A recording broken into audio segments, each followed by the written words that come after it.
Praise the lord. ప్రభునామమునకు స్తోత్రములు కలుగునుగాక. ఈరోజు పాఠ్యాంశము మత్తయి సువార్త 16వ అధ్యాయములో నుండి ధ్యానించుకుందాము. ఒక మనుష్యుడు లోకములో ఉన్నటువంటి మొత్తమును సంపాదించుకొని ఉన్నాడు. ధనమును, ఐశ్వర్యమును, వెండిని, బంగారమును, పేరు ప్రతిష్టతలను సంపాదించుకొని ఉన్నాడు. కానీ ప్రాణమును పోగొట్టుకొని ఉన్నాడు. అట్టి పేరు ప్రతిష్టతలను అతడు ఏమాత్రము తన ప్రాణముతో తీసుకొనలేదు. ఎందుకని? ఈ లోకములో మనము ఎంత సంపాదించుకొనినను మన ప్రాణము పోగొట్టుకొని వారముగా ఉన్నాము. కనుక ప్రయోజనమేమి? ఎంత సంపాదించినను అటు ధనము, వెండి, బంగారము, ధనధాన్యాదులు మన ప్రాణమును తీసుకొని వెళ్లకుండా, ప్రాణము పోకుండా అవి ఆపలేవు. ప్రభునామమునకు స్తోత్రములు కలుగునుగాక. కాబట్టి ఆ మనుష్యుడు అనుకుని ఉన్నాడు, నేను సంపాదించిన ఐశ్వర్యము నా ప్రాణము పోకుండా ఇటు ఐశ్వర్యమునిచ్చి నా ప్రాణమును తీసుకెళ్తానని వాడు అనుకున్నాడు. కానీ ఆ విధముగా జరగలేదు. మనుష్యుడు ప్రాణమునకు ప్రతిగా ఆ యొక్క ధనమునిచ్చినను తన ప్రాణమును కోల్పోయి ఉన్నాడు. ప్రభునామమునకు స్తోత్రములు కలుగునుగాక. కాబట్టి ప్రభు అయిన క్రీస్తు వారిని వెంబడింపగోరు వారు తనను తాను తగ్గించుకొని ప్రభు అయిన క్రీస్తు వారిని వెంబడించాలి. సిలువను ఎత్తుకొని ఆయనను వెంబడించాలి. సిలువను ఎత్తుకొనుట అనగా శ్రమలు, ఓర్పు, సహనము, నిందలు అన్నీ భరించాలి. భరించిన పిమ్మట ప్రభువైన క్రీస్తు వారు మనలకు పరలోక రాజ్యమునిచ్చేవాడిగా ఉన్నాడు. ప్రభునామమునకు స్తోత్రములు కలుగునుగాక. కాబట్టి నా ప్రియమైన సహోదరి సహోదరులారా, ఈ లోకములో నీకు ఉన్నటువంటి దానిని బట్టి, సంపాదించిన దానిని బట్టి నీ ప్రాణమును నీవు రక్షించుకొన గోరుచున్నావు, కానీ దానిని పోగొట్టుకుంటావు. దేవుని నిమిత్తము తన ప్రాణమును పోగొట్టుకుని వాడు దానిని దక్కించుకుంటాడు. స్టెఫను ప్రభువు నిమిత్తము చనిపోయి అందరి ఎదుట పరలోక రాజ్యమునకు ఎత్తబడి ఉన్నాడు. కనుక దేవుని నిమిత్తము ప్రాణము పోగొట్టుకొని ఉన్నాడు. కనుక పరలోక రాజ్యములో ఆయన యుగయుగములు జీవించే ఉన్నాడు.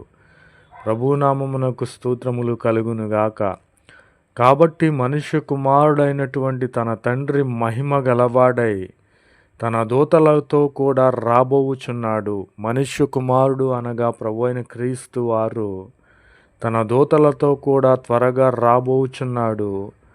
అప్పుడు ఆయన నా క్రియల చొప్పున నీకును నాకును ప్రతిఫలమిచ్చేవాడుగా ఉన్నాడు. కాబట్టి నా ప్రియమైన సహోదరి సహోదరులారా, మనుష్య కుమారుడు వచ్చినప్పుడు మన క్రియలు ఏ విధముగా ఉన్నాయో పరీక్షిస్తాడు. ఆయన ప్రతిదీ వ్రాస్తూ ఉన్నాడు, తన పుస్తకంలో వ్రాస్తూ ఉన్నాడు. కనుక నీవు నేను ఆయన ప్రతిఫలం ఇచ్చినప్పుడు పరలోక రాజ్యములో చేరే వారముగా ఉండాలి.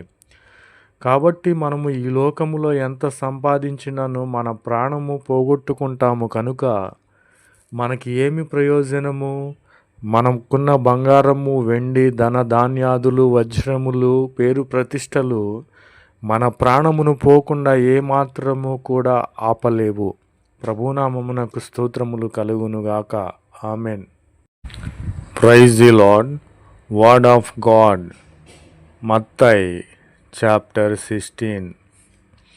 For what does a man profit if he should gain the whole world and suffer the loss of his soul? Or what shall a man give in exchange for his soul?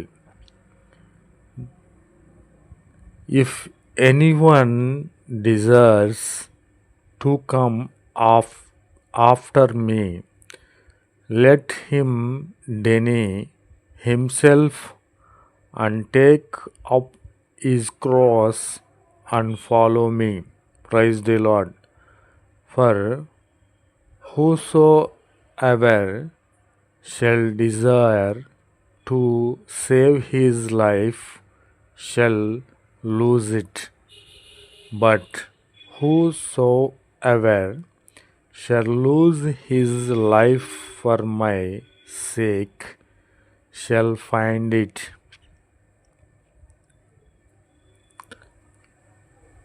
For the Son of Man is about to come in the glory of his Father with his angels, and then he will render to each according to the doings. Praise the Lord.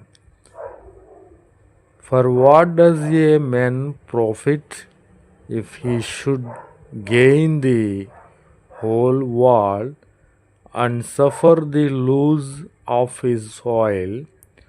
Or what shall a man give in exchange for his soul? Praise the Lord. Amen.